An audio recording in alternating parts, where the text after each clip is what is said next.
At the heaviest braking point of the Bahrain circuit, turns 1 and 2 is one of the crucial corner combinations that can make or break your lap. An easy lock up into turn 1 or running a little bit wide can ruin your lap before it's even started. So let's see how it's done.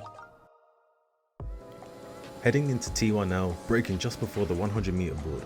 Roll off the brakes as you meet the apex, stay to the middle of the track as you ease gently back onto throttle through turn 2. Let's break it down in slow motion.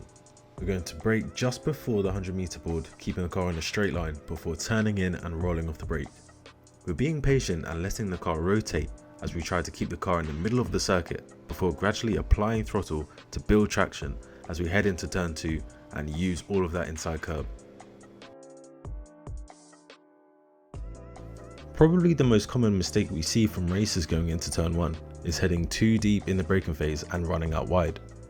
Often caused by the driver braking too late and for too long. This consequently hurts your speed heading through turn 2 as you have to take a compromised, more tighter racing line. With the long traction phase after turn 1, going wide will have you on the throttle later, forcing you to build up traction for longer, giving you less downforce and grip going through turn 2. With the excitement of starting a quali lap, drivers can tend to want to give it 110% on the throttle and brakes. On the throttle in particular, we often see wheel spin become a common problem out of turn 1. Hitting the throttle too hard or too inconsistently can cause wheel spin and is another one of many ways to lose speed and grip going through turn 2. Make sure to gently ease on the throttle to about 60 to 70% as you reach the apex of turn 2 to maintain good speed and traction. Another common mistake we see at turn 1 is drivers hitting that inside curb. This heavily interrupts the stability of the car and pushes the car out wide, which then further hurts traction as you head into and through turn 2.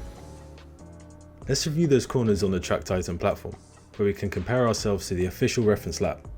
Here we can see exactly where we turned in too early, hit the curb and run out wide as a consequence.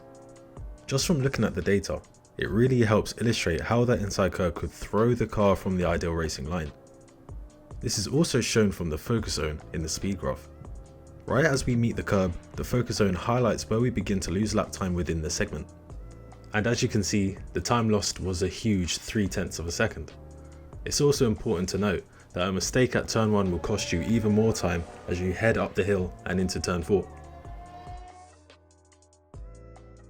To conclude, one of the key takeaways from turn 1 at Bahrain is about braking. There is no need to be a hero on the brakes and potentially ruin your lap completely.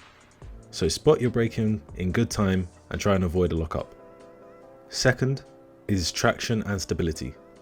Make sure to maintain a good minimum speed at the apex and rotate the car to keep it into the middle of the circuit for maximum traction going through turn 2.